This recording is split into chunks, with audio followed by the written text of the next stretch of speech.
Hello everyone, I am Pranav and today we are going to discuss what? Stability analysis of finite slope. Last lecture में हमने क्या देखा था? Infinite slope देखा था। अभी किसका एनालिसिस करना है हमको? फाइनाइट स्लोप का एनालिसिस करना है। बेसिकली देखो फाइनाइट, इसमें कुछ ज़्यादा कोई केसेस नहीं है, सिंपली जितना बोर्ड पे इतना ही है, इसमें और कुछ नहीं है। ठीक है, तो देखते हैं अब इसमें क्या होता है। If the slope is of finite extent bounded by the top and the bottom surface then it is termed as finite slope। एक कोई स्लोप हो जिसका टॉप विजिबल हो और बॉटम विजिबल हो, उसको क्या बोलेंगे? Simply finite. इनफाइनाइट में क्या था? टॉप तो विजिबल था बट लेकिन नीचे कहाँ पे फेलियर होगा कुछ पता नहीं चल रहा था। तो बेसिकली देखो फाइनाइट स्लोप का फेलियर किस कारण होता है? बेसिकली फाइनाइट स्लोप का फेलियर होता है रोटेशन के कारण। देखो ये स्लोप थी, ये स्लोप कैसी हो गई? रोटेट हो गई। ये ऐसी स्लोप थी, ये स्लोप थी, ये रोटेट हो गई। ये स्लोप थी, ये रोटेट होके फेल हो गई, ये रोटेट होके फेल हो गई। तो वो सारी चीज़ें रोटेशन होगा। ठीक है, इसमें फेलियर सरफेस कैसा रहेगा? इसमें सर्कुलर या स्पाइरल फेलियर सरफेस रहेगा। कैसे? सर्कुलर या फिर स्पाइरल फेलियर सरफेस रहेगा। वहीं देखो फाइनाइट स्लोप फेलियर दो टाइप के होते हैं। First one is what? Slope failure and second one is what? Base failure. पहला जो है वो कौन सा है? स्लोप फेलियर है और दूसरा कौन सा है? Base failure. अब देखो स्लोप फेलियर क्या होता है। ये देखो ये स्लोप दिख रही है तुमको, ये स्लोप दिख रही है। तो स्लोप अगर यहाँ कहीं से फेल होगा, इधर कहीं से फेल होगा, है ना, इधर कहीं से फेल होगा, तो उस फेलियर को क्या बोलेंगे? Slope failure. ठीक है, अगर इधर कहीं रोटेशन होकर फेलियर होता है तो वो कौन सा होगा? Slope failure. और अगर ये ये क्या है? टो है इसका, तो टो के नीचे से अगर फेलियर हो गया, फेलियर सरफेस ऐसा टो को उखाड़ते हुए पूरा ऐसा फेंक दिया इसने बाहर कुछ डेप्थ डी नीचे तक के, तो वो क्या होगा? वो होगा बेस फेलियर। मतलब तुम्हारा बेस का बेस उठा के चला गया है पानी, या फिर जो भी चीज़ हो या फेलियर हो, पूरा बेस का बेस गायब कर दिया है ना। कहीं देखा होगा तुमने स्लोप में कहीं आधा फेस गायब है उसका और आधा है, तो वो कौन सा फेलियर है? वो स्लोप फेलियर है। और जब पूरा बेस का बेस उठा के ले जाएगा उसको क्या बोलेंगे? Base failure. तो आगे इसको देखते हैं। ठीक है, स्लोप फेलियर भी दो टाइप के होते हैं। First one is face failure, second one is what? Toe failure. तो देखो फेस फेलियर और टो फेलियर क्या है? अगर ये फेस कट करेगा कहीं पे, ये फेलियर प्लेन बनाया, अगर ये कहाँ किसको? ये स्लोप है, स्लोप का फेस क्या है? ये है। तो अगर फेस पे कट करेगा तो उसको क्या बोलेंगे? Face failure. अगर फेस को नहीं कर रहा है, टो को कर रहा है, ठीक है, टो के पास से गुजर रहा है वो, तो वो क्या होगा? Toe failure. कि मतलब टो से पूरा उखाड़ के चला गया बट लेकिन हाइट कितनी थी इसकी? अगर स्लोप की हाइट h है तो ये h हाइट तक के ही फेलियर हुआ, h से नीचे नहीं गया है। ये ग्राउंड सरफेस है, ये ग्राउंड सरफेस है, मार्क पता है ना सब कुछ, है ना। तो हाइट कितनी है? हाइट h है, तो h हाइट तक के का पोर्शन टो से उखाड़ के ले गया, तो वो कौन सा फेलियर है? Toe failure. अब देखते हैं फेस फेलियर कहाँ होगा। फेस फेलियर और टो फेलियर जो होंगे वो कहाँ होंगे?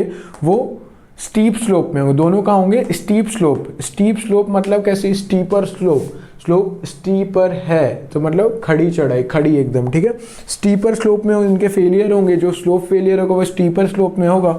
देखो अब और अंदर घुसते फेस फेलियर में स्टीपर स्लोप, ठीक है, स्टीपर स्लोप में होगा। उसके बाद क्या जरूरी चीज है? देखो soil mass near the toe is rigid and strong.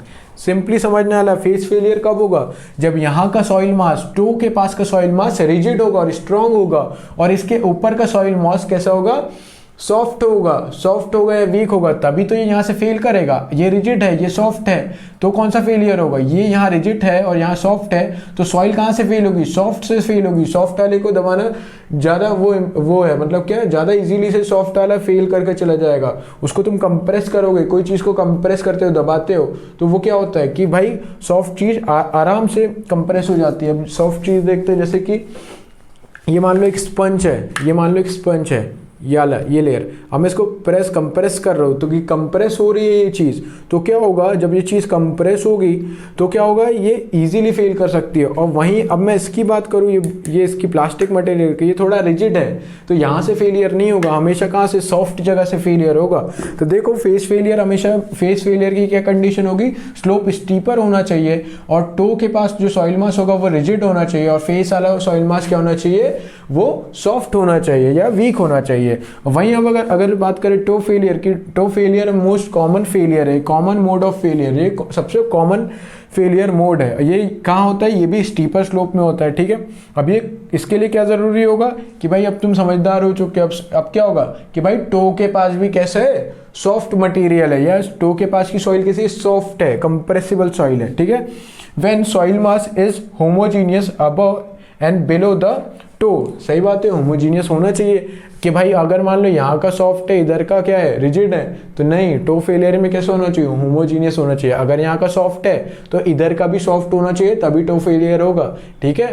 नहीं तो टो फेलियर नहीं होगा, वो दूसरा फेलियर बेस फेलियर हो सकता है नहीं तो बेसिक चीज़ क्या है कि सॉइल मास होमोजीनियस होना चाहिए, मतलब यहाँ पे अगर सॉफ्ट है तो इधर भी सॉफ्ट ही मांगे चाहिए, है ना। ऐसा नहीं कि इधर रिजिड हो गया तो वो फेल ही नहीं होगा फिर, ठीक है, वो फिर उसमें कोई दूसरा फेलियर होगा। टो फेलियर के लिए स्पेसिफिक है सॉइल मास होमोजीनियस यहाँ पे, और स्पेसिफिक समझ गए होंगे कि कैसे चाहिए, सॉफ्ट और या फिर वीक, तो क्या होगा पूरा टो का टो उठा के चला जाएगा, निकल के चला जाएगा। जैसे बारिश में होता है, बारिश अभी हो रही है काफ़ी ज़्यादा, तो रिवर्स के साइड में जो एम्बैंकमेंट्स होते हैं वो ऐसे ही कुछ होते हैं, है ना, उसका टॉप और बॉटम विजिबल रहता है, तो पानी आया, और यहाँ अगर ये सॉफ्ट है ऊपर का मटेरियल, तो सॉफ्ट सॉइल इरोजन जो होता है, सॉइल इरोजन अभी जो हो रहा है रिसेंट में कि पहाड़ गिर गए, ये हो गया, है ना, वैसे ही तो सॉइल इरोजन, अगर ये सॉफ्ट होगा तो कौन सा फेलियर होगा वहाँ पे, फेस फेलियर। अगर ये पूरा का पूरा अगर होमोजीनियस होगा और सॉफ्ट होगा तो क्या होगा, टो फेलियर, पूरा भाई पूरा उठा के ले गया, है ना। अगर और फेस फेलियर के क्या होना चाहिए, ये रिजिड होना चाहिए, तभी तो पानी आएगा तो ये इसको नहीं ले जाएगा, क्यों, रिजिड होगा, और ऊपर अगर सॉफ्ट होगा तो ऊपर के चीज़ों को ले जाएगा, तो वो क्या कौन सा होगा, फेस फेलियर। तो ये बात होगी स्लोप फेलियर की। अब आगे बात करते हैं किसकी, बेस फेलियर की। अब देखो ये जो एच हाइट है, ये हाइट ऑफ स्लोप है, और वहीं डेप्थ है डी, मतलब कितने नीचे से फेलियर हुआ है। तो इसमें बेस फेलियर में देखो क्या है, failure surface passes below the toe, toe के नीचे से अगर फेलियर सरफेस पास होगा उसको क्या बोलेंगे, उसको बोलेंगे बेस फेलियर। अब ये कहाँ होता है, ये होता है अपना फ्लैट स्लोप्स में। कहाँ पे होता है, फ्लैट स्लोप। फ्लैट स्लोप कैसी होगी, अभी तो ये स्टीपर है, फ्लैट कर दो इसको तो फ्लैट थोड़ी सी ऐसी, है ना, तो क्या होगा, फेलियर ये टो से नीचे से फेल होगा, ठीक है। देख लेना फ्लैट स्लोप्स क्या होती है, तो वो टो के नीचे से फेल होगा। कि अभी ये देखो ये स्टीपर है, ये स्लोप स्टीपर, अब इसको मैं फ्लैट कर दूं तो फेलियर अब कहाँ से होगा, फेलियर टो के नीचे से होगा, फेलियर टो के नीचे से होगा। पहले फेलियर कैसा हो रहा था, यहाँ हो रहा था, यहाँ तक के हो रहा था, अब क्या हो रहा है, अब टो के नीचे से। तो इसमें क्या है बेसिक चीज, बेस फेलियर में क्या होगा, टो के नीचे से फेलियर होगा, और कहाँ होगा ये, फ्लैट स्लोप्स में होगा। Where soil mass below the toe is soft and weak, ये तो पता ही होगा, जब ये सॉफ्ट होगा तभी तो फेल होगा, रिजिड होगा तो फेल नहीं होगा। In comparison to the about toe, toe के ऊपर कैसा है, टो के ऊपर क्या है, रिजिड है, जो अभी हम बात कर रहे थे, है ना। यहाँ ऊपर क्या हो गया, रिजिड है, और नीचे क्या है, सॉफ्ट है, तो ये रिजिड का रिजिड उठा के ले जा लेगा, है ना। तो ये किसका है, ये सिंपली वो बात बेस फेलियर की। और इसमें इंपॉर्टेंट चीज़ याद रखना, मैंने वो अभी बताया था कि भाई होमोजीनियस होना चाहिए, तो ये क्या है, होमोजीनियस होना चाहिए, ठीक है। और बेस फेलियर में क्या होगा, नीचे का सॉफ्ट होगा और ऊपर का रिजिड हो सकता है, तो ये होमोजीनियस हुआ कि ये होमोजीनियस नहीं हुआ। अब देखो इसके एक डेप्थ फैक्टर आता है, देखो इफ एच प्लस डी बोले तो इतना is the total depth of failure surface. अगर H plus D total depth of failure surface है, डी क्या है, ग्राउंड लेवल से नीचे कितने डेप्थ तक के फेलियर हुआ है, तो डेप्थ फैक्टर को कैसे डिफाइन करते हैं, D F equals to H plus D upon H. क्या होगा, H plus D upon H. अब देखो यहाँ पे देखने वाली बात क्या है, देखने वाली बात ये है कि भाई ये तो ठीक है, डेप्थ फैक्टर डिफाइन कर दिया, तो डेप्थ फैक्टर डिफाइन हो चुका है, पर लेकिन देखो अगर डेप्थ फैक्टर अगर कितना होगा, डी एफ कितना होगा, डी एफ अगर कितना होगा, डी एफ मान लो 1 होगा, डी एफ मान लो 1 होगा, तो कौन सा फेलियर होगा, डी एफ अगर 1 होगा तो ये देखो H plus D upon H equals to 1, तो ये h plus D equals to H, H से h कट गया, मतलब d कितना आ रहा है, d आ रहा है 0। d अगर 0 हुआ तो ये कौन सा फेलियर हो जाएगा, if d depth factor equals to 1, तो ये कौन सा फेलियर है, ये हुआ टो फेलियर। ये कौन सा फेलियर हुआ, ये हुआ टो फेलियर। अगर df इज ग्रेटर देन 1 हुआ, अगर ये डेप्थ फैक्टर ग्रेटर देन 1 हुआ, ग्रेटर देन 1 कब होगा, h plus D upon H, तो h plus D upon H greater than 1 होगा, तो कौन सा फेलियर होगा, तो फेलियर होगा वो बेस फेलियर। कौन सा फेलियर? Base failure. तो ये चीज़ याद रखना, ये चीज़ पूछी जा सकती है डेप्थ फैक्टर के में कि भाई डेप्थ फैक्टर से तुमको क्या पता चल लगता है। तो डेप्थ फैक्टर अगर क्या हुआ, डेप्थ फैक्टर अगर 1 हुआ तो फेलियर कौन सा होता है? Toe failure. अब और अगर बेस फेलियर हुआ तो बेस फेलियर के लिए डेप्थ फैक्टर कितना होता है? ग्रेटर देन 1 होता है। ठीक है, यहाँ पे आपका फाइनाइट स्लोप ऑलमोस्ट खत्म हो गया है, ऑलमोस्ट के पूरा ही खत्म हो गया। अब हम लास्ट चीज पढ़ेंगे आज की, Taylor's stability number. Taylor's stability number हम पढ़ चुके हैं, बट उसको थोड़ा सा देखते हैं कि क्या क्या चीजें कैसे कैसे यूज करनी होती है उसमें, वो सारी चीजें देखेंगे।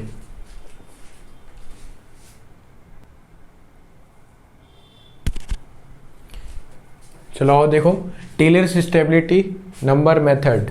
ठीक है, सिंपली टेलर से एक साइंटिस्ट, उनने ये मेथड दी थी तो उन्हीं का नाम आ गया टेलर्स स्टेबिलिटी नंबर मेथड। ठीक है, इसमें क्या करते हैं? In this method stability of slope is analysed. क्या कर रहे थे अभी तक के? क्या किया हमने भाई? एनालिसिस ही कर रहे थे, कोइजनलेस, कोइजिव, है ना, इन सब का एनालिसिस कर रहे थे। तो टेलर भी आए, टेलर ने भी बोला कि भाई हम भी एनालिसिस करते हैं। तो इस मेथड से टेलर ने एनालिसिस करके एक चार्ट दिया। वो चार्ट क्या है? Taylor's chart. उसको क्या बोलते हैं? Taylor's chart. ठीक है, तो उसने एक एनालिसिस किया और क्या हुआ, उसके एनालिसिस में उसने एक चार्ट बना दिया। अब तुमको सारी चीजें सिंपल कर दी। On the basis of given value of C and phi, अलग अलग सॉइल का सी अलग होगा, फाई अलग होगा। तो उसने एक चार्ट बना दिया और बोल दिया कि टेलर्स स्टेबिलिटी नंबर, वहां से देखो आपका कौन सा सॉइल है, क्या है, देख लो, सी देख लो, फाई देख लो और चार्ट में से वैल्यू निकाल लो। सिंपली उनने सारे एनालिसिस कर दिए। तो with the help of Taylor's stability number हम क्या कर सकते हैं? कोई भी स्लोप का एनालिसिस कर सकते हैं। तो हमको इतना कुछ नहीं करना है। जब ये पॉइंट ऑफ व्यू से देखेंगे, देखो टेलर्स स्टेबिलिटी नंबर आप जब हायर स्टडी करोगे तब काफ़ी डीप में पढ़ोगे, पर लेकिन अभी क्या पूछा जाता है? अभी सिंपली हमसे ये पूछा जाता है कि टेलर्स स्टेबिलिटी नंबर क्या होगा अगर कुछ कोइजन है, कुछ फैक्टर सेफ्टी दिया रहा है या कुछ क्रिटिकल हाइट दिया रहा है। तो जो हमारे एग्जाम पॉइंट ऑफ व्यू से व्यू है वो देखेंगे, देखते हैं अभी। देखो एग्जाम पॉइंट ऑफ व्यू से क्या है Taylor's stability number? Taylor's stability number जो डिफाइन होता है S N equals to C upon gamma H C, where H C is critical depth, जो हमने अभी देखा था लास्ट वीडियो में। ठीक है, और यहाँ पे देखो इसको एच सी को रिप्लेस कर दिया H into factor of safety से, simply H into factor of safety से रिप्लेस कर दिया। अब देखने वाली बात है, क्वेश्चन आएगा, काफ़ी सिंपल क्वेश्चन आएगा, बट लेकिन स्टिल तब भी गलत कर दोगे। तो गलत कहाँ होगा? देखो जब ड्राई सॉइल दी रहेगी तो गामा कौन सा यूज़ करोगे? Gamma dry. जो सैचुरेटेड दिया रहेगा या फिर सैचुरेटेड विथ कैपिलरी फ्रिंजेस दिया रहेगा तो गामा की जगह क्या यूज़ करना है? Gamma saturated. और वहीं अगर सॉइल मास कैसा दिया रहा है? सबमर्ज सॉइल मास दिया रहे तो गामा सबमर्ज यूज़ करोगे। यहाँ तक के तो ठीक है, ये हमने 3rd चैप्टर में बहुत अच्छे से पढ़ रखा है।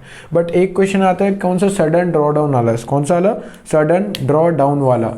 सडन ड्रॉ डाउन वाला काफ़ी इंपॉर्टेंट है। सडन ड्रॉ डाउन में क्या करना है? सडन ड्रॉ डाउन में गामा कौन सा लेंगे? अपन गामा सैचुरेटेड लेंगे। सडन ड्रॉ डाउन क्या होता है? सडन ड्रॉ डाउन देखो क्या होता है, सिंपली सडन ड्रॉ डाउन क्या है कि वाटर लेवल पहले यहाँ था, फिर एकदम से कुछ जियोलॉजिकल चीज़ें हुई या कुछ चीज़ें हुई उसके कारण वाटर लेवल डिक्रीज कर गया। तो ये क्या हुआ? सडन ड्रॉ डाउन हुआ। कितने का? डेल्टा एच का। डेल्टा एच का सडन ड्रॉ डाउन हुआ। तो इस केस में क्या यूज़ करोगे? इस केस में क्या यूज़ करना है? गामा की जगह क्वेश्चन में दिया रहेगा, अच्छे से दिया रहेगा। क्वेश्चन इसलिए 3 घंटे देते हैं क्योंकि क्वेश्चन अच्छे से पढ़ना है।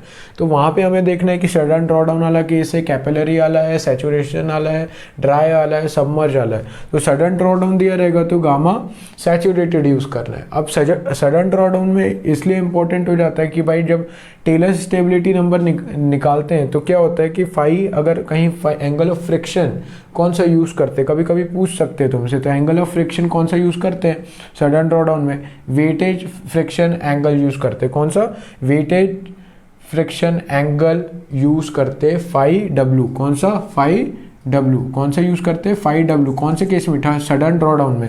तो फाई डब्ल्यू क्या आता है? फाई डब्ल्यू होता है simply phi W equals to gamma submerge upon gamma saturated, gamma sat into phi. ठीक है, ये क्या होता है? ये हमारा होता है क्या? वेटेड फ्रिक्शन एंगल होता है। ठीक है, तो ये 4 केस थे, है ना। जिस हिसाब से केस तुमको देगा, जिस हिसाब से क्वेश्चन फ्रेम करके देगा, सिंपली गामा चेंज करते जाना और स्टेबिलिटी नंबर निकालते जाना। ठीक है, यहाँ पे आपका जियोटेक इंजीनियरिंग पूरा खत्म होता है। ठीक है, ऑलमोस्ट सारी चीज़ें पढ़ ली हमने, पूरा जियोटेक इंजीनियरिंग खत्म हो गया। 10 चैप्टर अभी हम नेक्स्ट स्टार्ट करेंगे फाउंडेशन इंजीनियरिंग, और हम लोग धीरे धीरे स्विच कर रहे हैं किस पे, लाइव क्लासेस पे स्विच कर रहे हैं। क्यों? क्योंकि ये वीडियोस बनाने में और एडिटिंग करने में काफ़ी टाइम कंज्यूम होता है। लाइक 1 घंटे के वीडियो में पीछे 3 घंटे कंज्यूम होते हैं, तो उसको डिक्रीज़ करने के लिए हम लाइव क्लास पे जा रहे हैं, जिससे कि क्या होगा कि मैं ज़्यादा कंटेंट आपको दे पाऊँगा कम समय में। तो लाइव क्लास इसलिए इम्पोर्टेंट है। बाकी सारा सेटअप अभी चल रहा है, जैसे ही हो जाएगा कंप्लीट। हमने ट्राई भी किया था बट कभी आवाज़ नहीं आ रही, कभी कुछ लैप्स हो गया, कभी सॉफ्टवेयर क्रैश हो गया, तो ये सारी प्रॉब्लम्स हो रही थी। तो उसको अभी धीरे धीरे रिजॉल्व कर रहे हैं। जैसे ही रिजॉल्व हो जाएगी तो आपको पता लग जाएगा। तो लाइव क्लास इसके लिए आप नीचे ग्रुप की लिंक दी होगी, व्हाट्सएप ग्रुप या फिर टेलीग्राम, जहाँ ज्वाइन करना है वहाँ ज्वाइन कर सकते हैं। आपको जियोटेक इंजीनियरिंग कोई भी डाउट है, आप व्हाट्सएप ग्रुप में, मैं एडमिन हूँ, वहाँ से आप मुझे कांटेक्ट कर सकते हैं। तो वहाँ से आपके सारे डाउट्स क्लियर कर दिए जाएंगे। जिनके पास मेरा नंबर है वो तो डायरेक्टली पूछ सकते हैं डाउट, जिनके पास नंबर नहीं है वो व्हाट्सएप से या टेलीग्राम से मुझे कॉन्टैक्ट कर सकते हैं। ठीक है, चलिए वीडियो अच्छा लगा तो लाइक कर दीजिए, शेयर कर दीजिए एंड सब्सक्राइब कर दीजिए। Thank you. मिलते हैं नेक्स्ट लेक्चर में नए सब्जेक्ट के साथ। ठीक है, ओके बाय।